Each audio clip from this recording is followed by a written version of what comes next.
Hey everybody, wanted to record this lecture about the trachea and large airway disease. Goals being just review normal anatomy of the trachea and the large airways, and then some common tracheal and large airways diseases and their radiographic appearances. We'll talk about some tumors, stenosis, inflammatory conditions, and some miscellaneous items. We have some references for normal anatomy and some end it with a few protocol specific things to mention.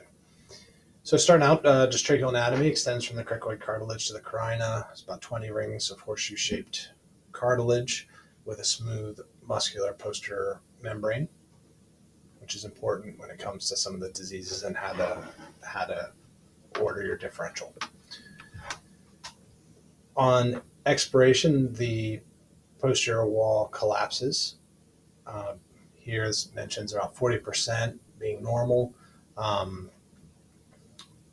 You can also notice on radiographs, you'll see this in the ICU, where the trachea will deviate to the right.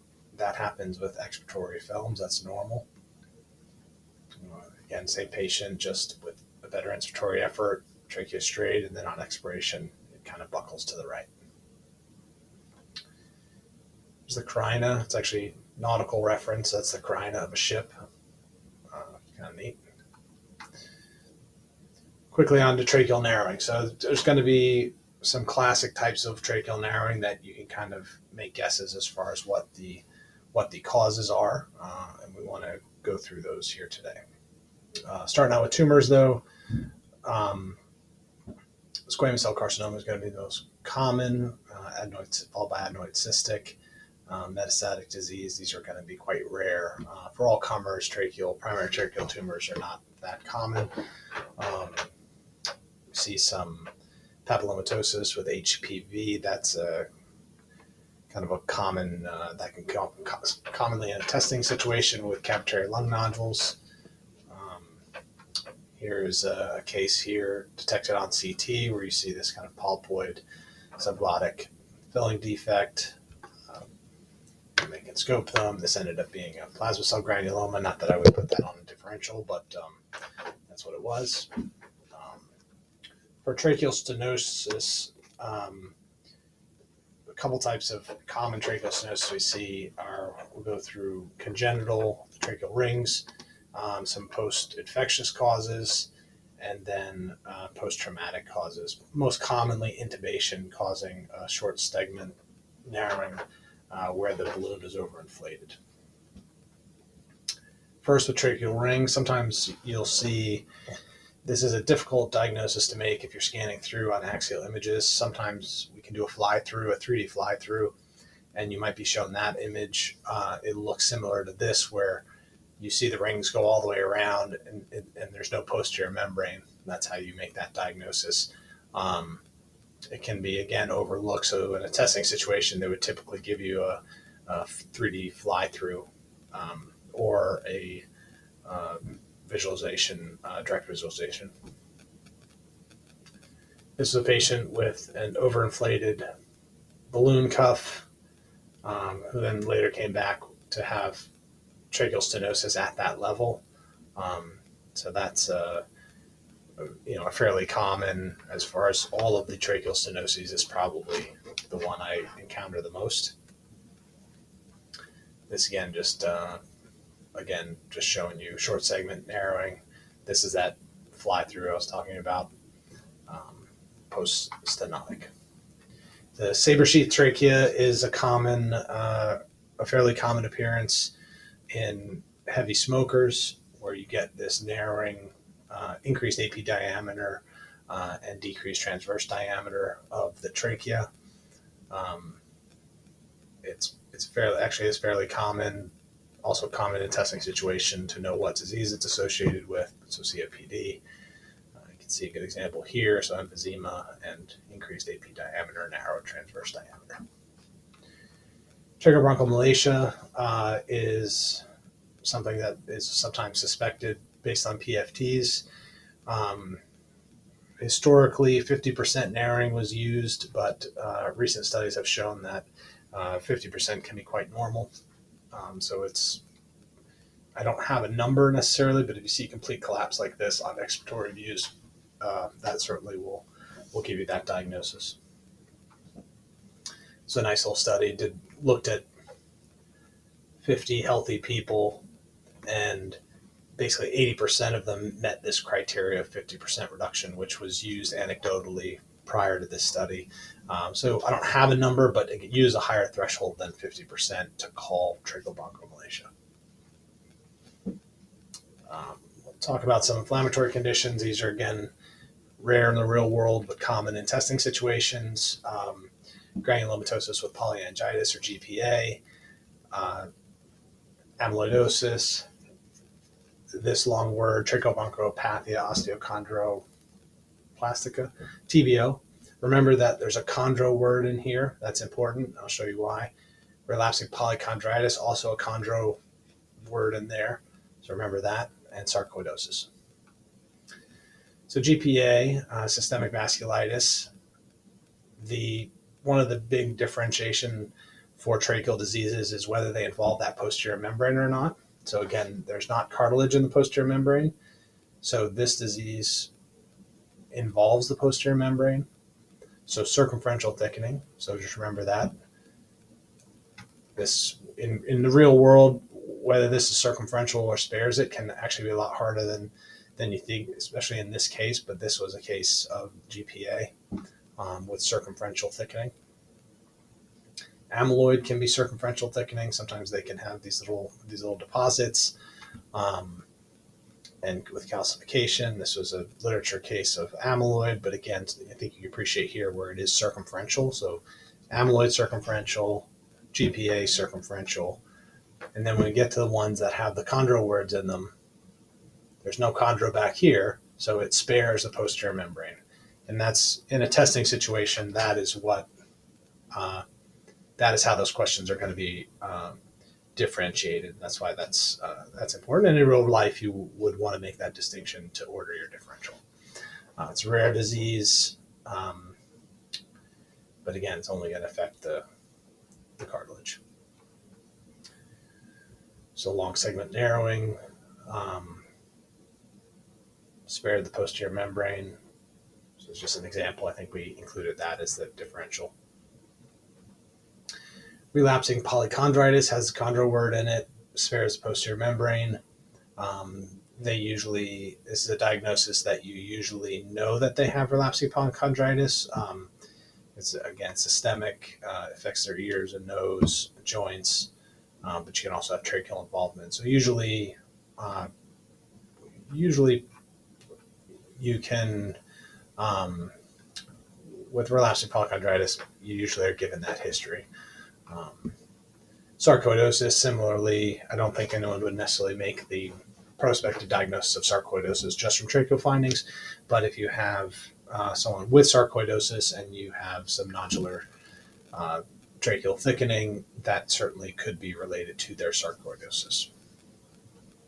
So a rare presentation and a relatively common disease. This looks like some diffuse tracheal thickening. I think this was a patient with sarcoidosis. Treatment, steroids for the inflammatory condition, stents are possible. Run through some congenital anomalies that are important. This one is one that is very, very common. It's a tracheal diverticulum.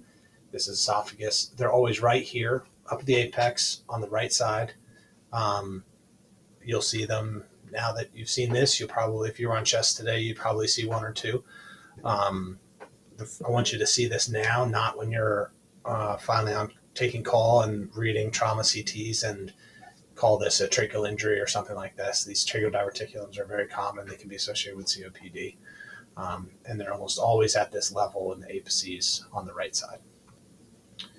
Pulmonary slings, congenital abnormality where the left PA rises off the right and kind of swings around.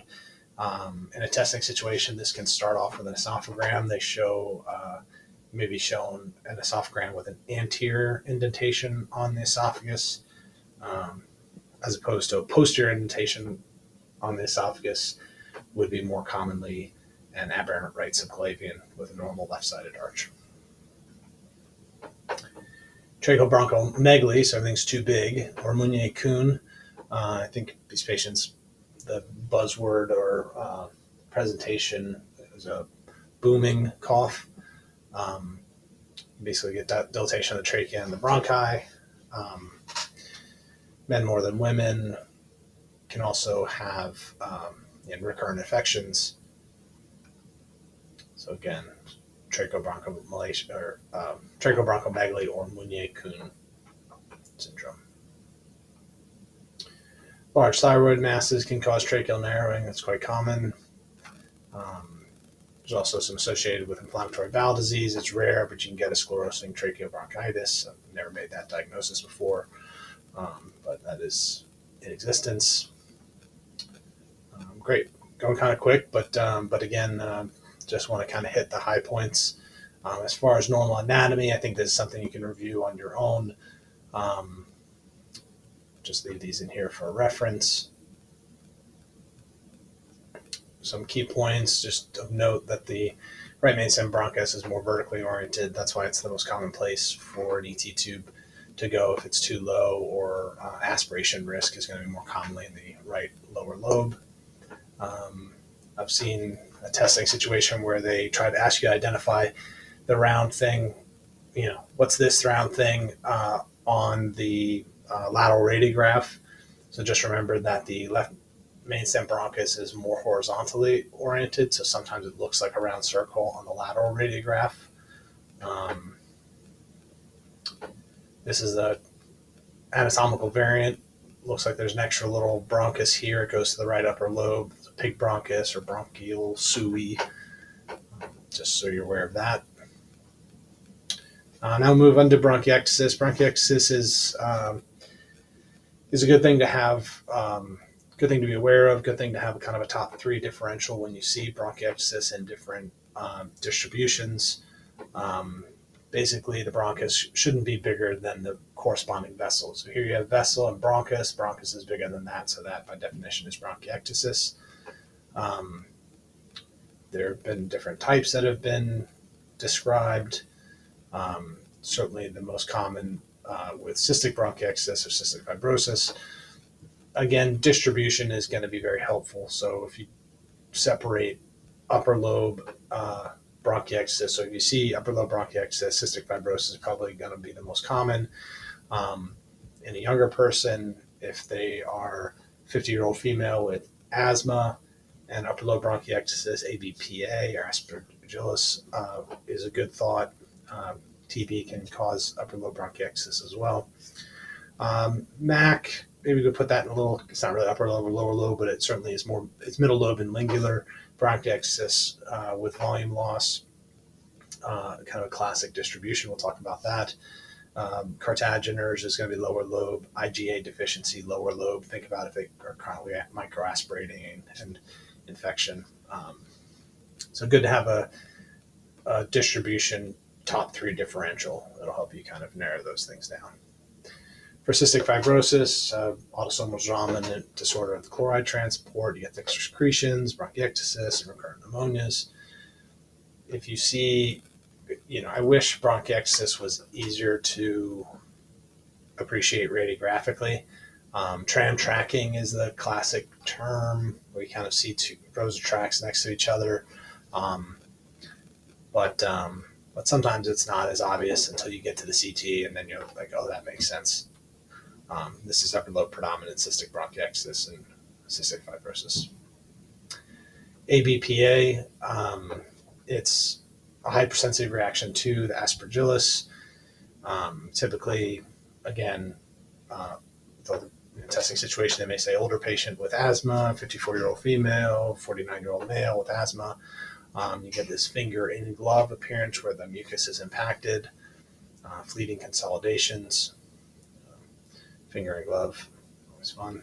Here's a good case. So here, this is what the kind of the finger in the glove is supposed to be looking at, these little fingers here and these fleeting consolidations. Non-tuberculous mycobacterium, MAC-MAI, classically right middle lobe and lingular bronchiectasis. Um, this Lady Windermere syndrome has been coined. Lady Windermere is a character in an Oscar Wilde film where it was described as they initially thought that this diagnosis was um, it overwhelmingly occurs in older women, and I'm not sure why. I don't know if anyone's sure why, but there was this character in this Oscar Wilde film or play that we talked about how it was unladylike to spit, or cough, and it was coined this because they thought maybe there was some association because they couldn't explain why this happens uh, overwhelmingly in older white women. So again, consolidation, bronchiectasis, middle lobe, and lingula. Cartagena syndrome. The Cartagena described a triad of situs inversus, sinusitis, and bronchiectasis. These patients have infertility, but he didn't describe that. It's really a subset of primary ciliary dyskinesia where your cilia don't work. Half the people with primary ciliary dyskinesia, half the time the heart's going to end up on the right side anyways, just by chance. So those people don't have Cartageners, they just have primary ciliary dyskinesia. But if you have sinus inversus, they call it Cartageners. You get middle lobe and lower lobe bronchiectasis. The situs is obviously a key, so it's easy if you have the situs. Otherwise, if you have lower lobe bronchiectasis, you want to include primary ciliary dyskinesia in that differential.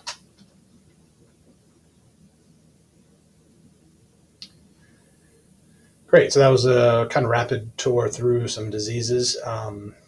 Just want to talk quickly about some protocols. We have, this has changed slightly over the years. Ultimately, we have an airway dynamic, a navigational bronchoscopy protocol, and an ILD protocol. The ILD is we have expiratory and prone imaging. Our airway dynamic does a more accomplish some of the same goals, but the expiratory views are done differently. It's a full scan through the expiration looking for tracheobronchomalacia. The virtual bronchoscopy planning has various names over the years based on the vendor platform, but the idea being is that they're scanned with certain in a certain way that then the disc or the images can be uploaded to a vendor specific platform. And when the interventional pulmonologist is trying to biopsy a nodule, they're going through, we'll kind of skip ahead.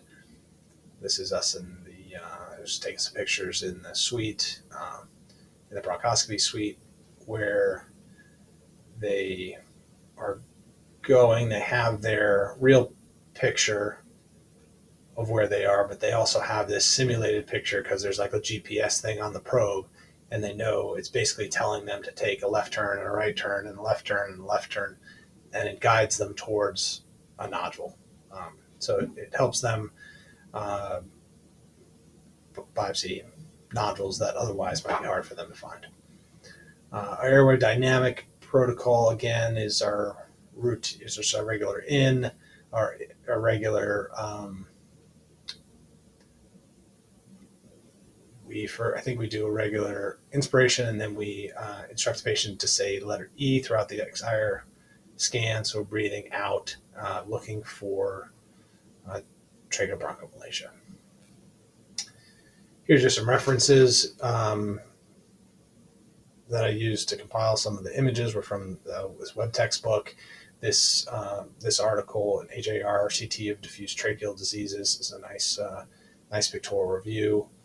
Another article here that just shows, again, they're both in the chest section folder on the iDrive. Thanks. Hope that was helpful. Tried to go quickly, hopefully not too quickly. Thanks.